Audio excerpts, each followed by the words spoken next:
Spencer is a sergeant in the United States Marine Corps who was assigned to the Icarus base in 2009. He and roughly 80 people were forced to evacuate Icarus base during the attack against the base by 3 Lucian Alliance Hatak vessels. He ended up on Destiny, an ancient spaceship located several billion light years from Earth. One of his first duties on board Destiny was to take inventory of their current supplies. During the search through many of the crates brought from Icarus base, Spencer stole several energy bars. However, he was later caught and detained for his crime. Later, Spencer, along with many other members of the expedition, confronted Eli Wallace about the current situation on board Destiny.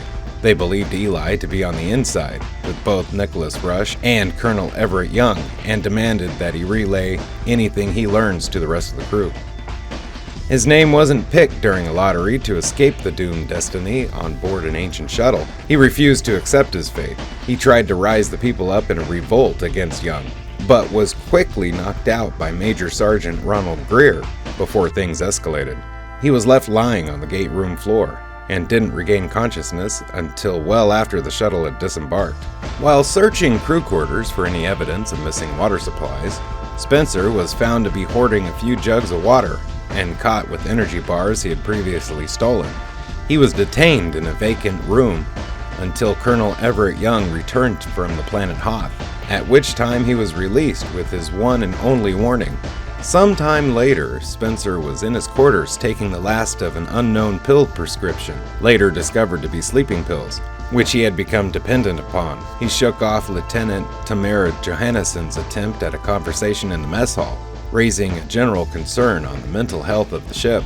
While Lieutenant Matthew Scott was using the long-range communication device to visit Earth, he assumed the duty of the leading physical fitness regime. His style was very abusive, especially to Dr. Jeremy Franklin, whom he belittled, and his extreme approach caused Franklin to become ill. When it was discovered that there was an Icarus-type planet that may get them home, he stated he couldn't wait the year it would take them to reach the planet. His attitude deteriorating, he verbally assaulted Franklin after an innocent collision in a corridor. Fortunately, he was prevented from physically assaulting Franklin thanks to the quick intervention of Colonel Everett Young. When he failed to show up for duty one morning, Major Sergeant Ronald Greer went to Spencer's quarters to wake him, only to find that he had been shot in the head. Since the weapon was missing, the crew believed a murderer was on the loose, and the weapon was found in Colonel Everett Young's quarters. However, the death was later determined to be a suicide. Dr. Nicholas Rush took the weapon and placed it in Young's quarters to cast doubt on Young's leadership and gave Rush more freedom with the research team. Young was exonerated when Eli found the Kino footage showing Spencer's suicide, though the fact that Rush took the weapon to frame Young was kept solely between Young and Eli.